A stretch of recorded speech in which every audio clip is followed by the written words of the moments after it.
सीने पर गोली खाने के लिए तैयार हुआ अनिरुद्ध। झनक को बार में देखकर भड़का अनिरुद्ध।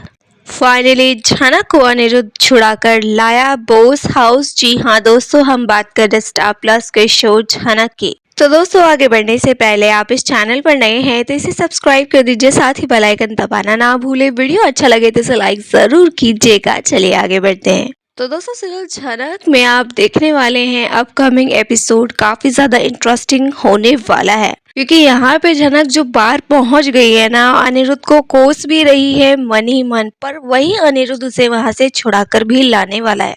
जी हाँ, यहाँ आपने देखा कि कैसे झनक को जबरदस्ती उस बार में भेज दिया गया, उसे कपड़े पहना दिए गए और उसके इच्छा के विरुद्ध उसे डांस करने के लिए कहा गया। झनक बड़े ही बेमन से तैयार होकर उस महफिल में आ जाती है और बहुत ज्यादा असहज और अनकंफर्टेबल फील करती है। पर यहाँ आप देखेंगे कि उस महफिल में गुंडे भी आ जाते हैं जिनकी नजर बिल्कुल ठीक नहीं है। वो झनक पर बड़े ही गलत नजर डालते हैं। अब यहाँ पे अनिरुद्ध झनक को ढूंढने के लिए मारा मारा फिर रहा है, हर जगह पता लगाने की कोशिश कर रहा है, लेकिन फाइनली एंड में उसकी कोशिश कामयाब हो जाती है। वो झनक के असली ठिकाने तक पहुंच जाता है। जी हाँ, वो उसी जगह पहुंच जाता है जहाँ झनक मौजूद है और डांस कर रही है। यहाँ पे झनक बहुत ज्यादा दुखी है, काफी परेशान है, लेकिन अनिरुद्ध यहाँ आ जाएगा झनक के पास। और यहाँ पे जो गुंडे हैं वो बड़े ही गलत तरीके से झनक को देख रहे हैं, पर यहाँ पे झनक को बचाने के लिए अनिरुद्ध मौजूद हो जाएगा। जी हाँ, वो यहाँ पे पहुंच जाने वाला है।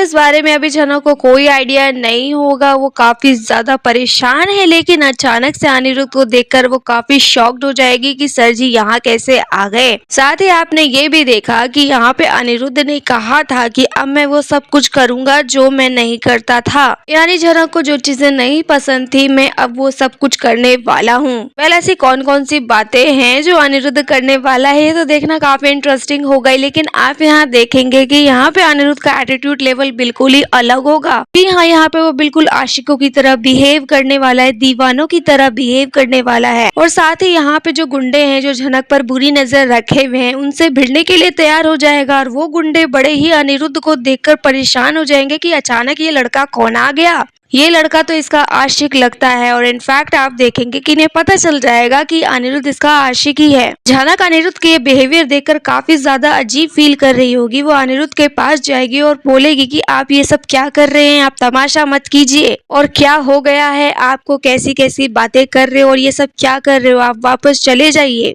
यहाँ पे अनिरुद्ध भी झनक को देखकर काफी परेशान है। वो उससे पूछेगा भी कि तुम यहाँ कैसे आ गई, मुझे बिना बताए तुम यहाँ आ गई हो, यहाँ क्यों आई, तुम मुझे बताओ, मुझे छोड़कर क्यों गई, तुम मुझे बता भी तो सकती थी। लेकिन झनक इस प्रश्न का बिल्कुल भी उत्तर नहीं देने वाली है। इनफैक्ट आप देखेंगे कि जब ये दोनों आपस में बातचीत कर रहे होते हैं तो पूरा महफिल जो कि सजा हुआ झनक का डांस देखने के लिए, एंटरटेनमेंट के लिए, यहाँ पे लोगों को लगेगा कि अनिरुद्ध ने आकर सारा माहौल खराब कर दिया है और पूरी बाधाएं डाल रहा है, तो इस इंसान को यहाँ से हटाओ या तो खत्म कर दो। तो वहाँ पे कुछ ऐसे लोग होंगे जो अनिरुद्ध से भिड़ने की कोशिश करेंगे, उससे लड़ाई झगड़ा करेंगे। और अनिरुद्ध बिल्कुल भी अपना हाथ पीछे नहीं खींचने वाला, वो फुल ऑन लड़ाई झगड़े के मूड में दिखाई देने वाला है। जी हाँ, यहाँ पे वो फुल ऑन लड़ता हुआ नजर आ रहा है, झगड़ता हुआ नजर आ रहा है। अब उन लोगों की हिम्मत इतनी बढ़ जाएगी कि अनिरुद्ध जब जुबान की भाषा नहीं मान रहा तो वो लोग गोली निकाल लेते हैं।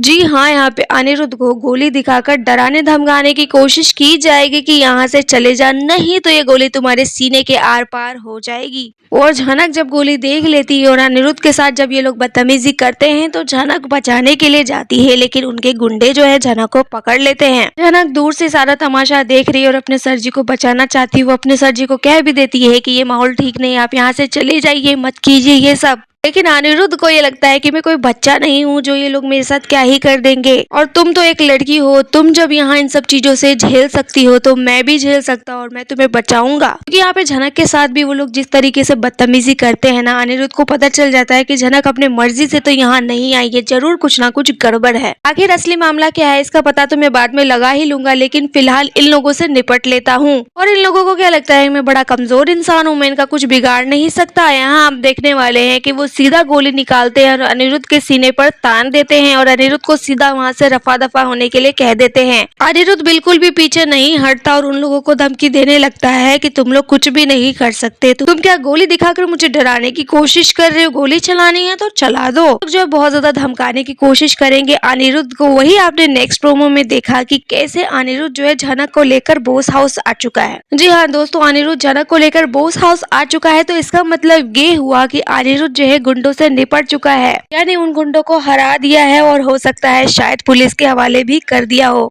और दूसरी चीज ये कि वो घर आकर अर्शी पे भड़कता हुआ नजर आ रहा है, तो इसका मतलब ये है कि झनक से उसने सारी चीजें पूछी, झनक ने सारी सच्चाई हो सकता है कि अनिरुद्ध को बता दिया हो। तभी तो अनिरुद्ध के मन में जो गलतफहमी थी झनक के लिए, वो कह रहा था कि अब मैं कभी भी झनक से नहीं मिलूंगा, मैं कभी भी उसके रास्ते में नहीं आऊंगा, शायद वो मेरे साथ रहकर खुश ही नहीं है, अब मैं उसके बारे में भी नहीं सोचूंगा और मेरे मन में जो आएगा मैं वो सब कुछ करूंगा। यहाँ पे अनिरुद्ध जो है झनक से बात करके अपनी गलतफहमी मिटा चुका है और शायद झनक भी सारी सच्चाई अनिरुद्ध को बता चुकी है कि वो उस गलत जगह पर कैसे पहुंची। जानबूझकर अनिरुद्ध को छोड़कर नहीं गई थी, उसे जबरदस्ती वहां तक पहुंचाया गया, उसके मर्जी के खिलाफ उससे डांस करवाया गया और उसके बाद क्या हुआ वो कहानी तो अनिरुद्ध को अच्छे से मालूम ही है। तो आप देखने वाले हैं कि जब वो बोस हाउस झनक को लेकर आता है तो बहुत ज्यादा आग बबूला रहता है, अपने घर के एक एक बंदे पे खूब भड़कता है और अर्शी के ऊपर चिल्लाते हुए नजर आता है और अर्शी को कहता है कि बिल्कुल भी तुम बीच में मत बोलो, अपनी जुबान बंद रखो।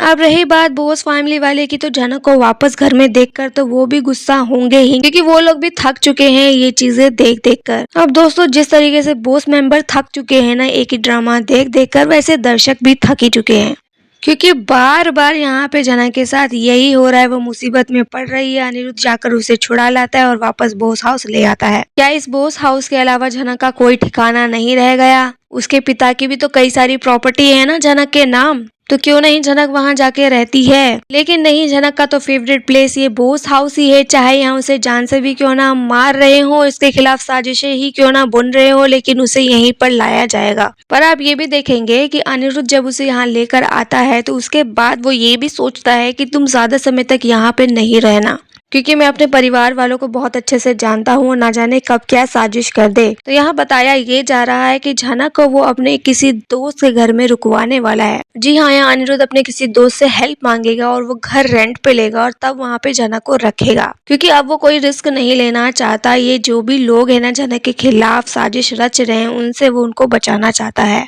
देखने वाली बात ये होगी कि झनक किस तरीके से मान गई अनिरुद्ध के साथ आने के लिए, तो फिर झनक अपनी ही बात को काटते हुए वापस क्यों आ गई है। अगर झनक बार बार यही लाइन बोलेगी तो उसकी खुद के लाइन की रिस्पेक्ट नहीं रहेगी, इज्जत नहीं रहेगी। लेकिन फिलहाल झनक फिर से अपनी बातों को काट कर वापस आ चुकी है। अब दोस्तों झनक वापस आई है तो कुछ न कुछ ड्रामा तो फिर होने वाला है। लेकिन आपने प्रोमो में ये भी देखा कि अर्शी खुद को नुकसान पहुंचाते हुए नजर आ रही है, कि अनिरुद्ध के साथ उसकी इतनी ज्यादा लड़ाई हो चुकी है कि वो स्लीपिंग पिल्स लेकर सो जाती है, जिसके बाद वो उठती ही नहीं है। बिपाशा भाभी यहाँ आकर देखती है, अर्शी को जगाती, अर्शी जागती नहीं है तो सबको बुला लेती है। अर्शी यहाँ पे सोई पड़ी है और बहुत जल्द उसे हॉस्पिटल भी लेकर जाया जाएगा। और आप देखने वाले हैं कि अर्शी अपनी इस हालत का जिम्मेदार फिर अनिरुद्ध को मानेगी। कल क्या होगा क्या नहीं होगा देखना काफी ज्यादा इंटरेस्टिंग होगा। लेकिन फिलहाल दोस्तों इस बारे में आपकी क्या राय है? आप क्या चाहते हैं कि अर्शी को अब छोड़ देना चाहिए अनिरुद्ध को? क्या अनिरुद्ध अर्शी को अब अलग हो जाना चाहिए, डाइवोर्स हो जाना चाहिए?